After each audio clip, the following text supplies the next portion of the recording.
আসসালামু আলাইকুম। নাজেস অ্যাভিয়ারিতে নতুন একটি ভিডিওতে সবাইকে স্বাগত জানাচ্ছি। আজকে মূলত যে কারণে ভিডিওটি শ্যুট করতেছি সেটি হচ্ছে, আপনারা সবাই জানেন যে এখানে আমার 3 পেয়ার অ্যালবিনো ছিল। 3 পেয়ারই আমি ডাইরেক্ট মানে পেয়ারই কিনছিলাম। এখন বাই দ্য চান্স যে কোনো কারণে হয়তো 2টা পেয়ার ঠিক আছে, এই যে এই পেয়ারটা আর এই পেয়ারটা এখনও পর্যন্ত মাশাল্লাহ আমি যতটুকু বুঝতেছি ঠিক আছে, কারণ এখানে 2টা মেইল আছে, এটুকু আমি মোটামুটি কনফার্ম হয়ে গেছি প্রায় এই 3-3.5 মাসে। কারণ 2টা মেল কিন্তু অলরেডি ডাকাডাকি করতেছে, এটা আমি কয়েকবার নিজে দেখছি। তো যাই হোক, এখানে যে পেয়ারটা ছিল এই পেয়ারটা আমি কখনো ডাকাডাকি করতে দেখিনি, প্লাস এগুলো সবসময় চুপচাপ থাকে, খাবার টাইমে খায়, বাকি টাইমে ঘুমায়, এরকমই আর কি এদের অ্যাটিটিউডটা আমি যতটুকু দেখে সে পর্যন্ত। তো গতকালকে আমি একটা ওদের মিটিং কল দেখলাম, যে মিটিং কলটা ছিল একটু অস্বাভাবিক। আমি অবশ্যই ভিডিওর ভিতরে দিয়ে দিচ্ছি, আপনারা স্ক্রিনে দেখতে পাচ্ছেন। তো এটা দেখার পর আমি ব্যাপারটা যতটুকু মানে বুঝলাম যে এ দুটো আসলে পেয়ার না, দুটোই ফিমেল। তো যাই হোক, এই জন্য আর কি আমি এখান থেকে একটি ফিমেল রাখবো আর একটা ফিমেল হয়তো ছেড়ে দেব। আর দ্বিতীয় কথা হচ্ছে, আমি যেহেতু আগেই একটি অ্যালবিনো বাচ্চা কালেক্ট করছিলাম, তাও প্রায় 4 মাস হয়ে গেছে, আর যখন এটা কালেক্ট করছি তখন এটা বয়স ছিল 3 মাসের মতো। টোটালি এখন বলতে গেলে এটা 7 মাস হয়ে গেছে বাচ্চাটার বয়স। তো এই বাচ্চাটা আবার মেল হয়েছে।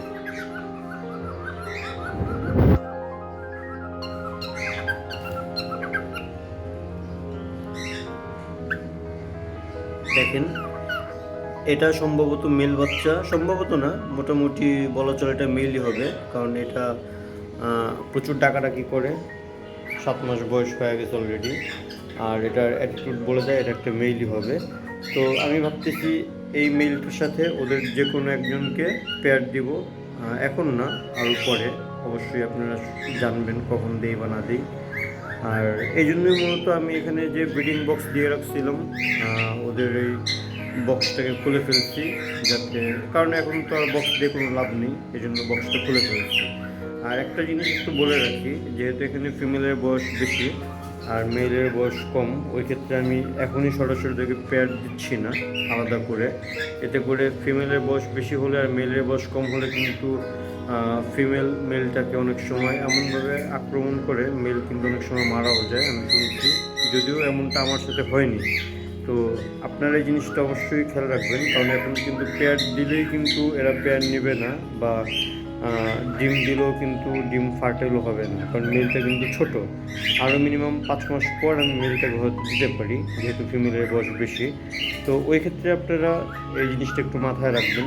আর অবশ্যই যেহেতু ফিমেল আমি দুটোই কনফার্ম হয়ে গেছি, বক্স দিয়ে রাখার কোনো মানে হয় না। আর এটাও ঠিক যে নতুন কোনো পাখিকে পেয়ার দিলেও সঙ্গে সঙ্গে বক্স দিয়ে দেওয়া যাবে না, আগে তাদের একটা বন্ডিং হতে হবে, তারপরে বক্স দিতে হবে। যেমন এটা আমি কিছুদিন আগে, আপনারা সবাই জানেন, মেলটা আমার ঘরের ছিল, আগেরই বাচ্চাকালে নিয়ে আসছিলাম, আর এই ফিমেলটাকে আমি নতুন করে কালেক্ট করছি কিছুদিন আগে। তো এটাকে আমি আনার পর পুরোপুরি ব্রিডিং কোর্স করেছি, ক্রিমি কোর্স করেছি, করানোর পর ওদেরকে পেয়ার দিলাম একসাথে। পেয়ার দেওয়ার পরই কিন্তু আমি বক্স দিয়ে দিইনি, মোটামুটি দেখছি ওরা যখন একটা ভালো বন্ডিং হয়ে গেছে তারপরে কিন্তু আমি ওদেরকে বক্স দিছি।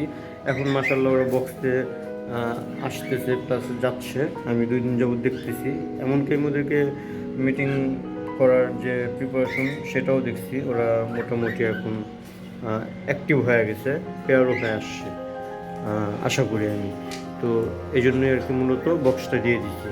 আর এটাই আপনাদেরকে অ্যানাউন্সমেন্ট, মানে এটাই আপনাদেরকে জানানো ছিল যে এরকম যদি কখনো আপনারা দুটো ফিমেল বা দুটো মেল যদি আপনাদের কাছে অ্যাভেলেবেল থাকে, চাইলেই হুটহাট করে একটার সাথে একটা পেয়ার দিয়ে বক্স দিয়ে দিবেন না। এক্ষেত্রে কিন্তু ওদের যে ডিম পাড়ার বা ওদের পেয়ার হওয়ার যে একটা প্রসেসিং থাকে, এটা কিন্তু ব্যাঘাত ঘটে, কারণ কোনো কিছুই সঙ্গে সঙ্গে দেওয়া যায় না, বিশেষ করে বক্স দিলে কিন্তু ব্যাপারটা অন্যরকম হয়ে যায়। সেই জন্য আপনারা যত্রতত্রভাবে বক্স দিবেন না, আগে ওদের একটা বন্ডিং হতে দিবেন, তারপর বক্সটা দিবেন।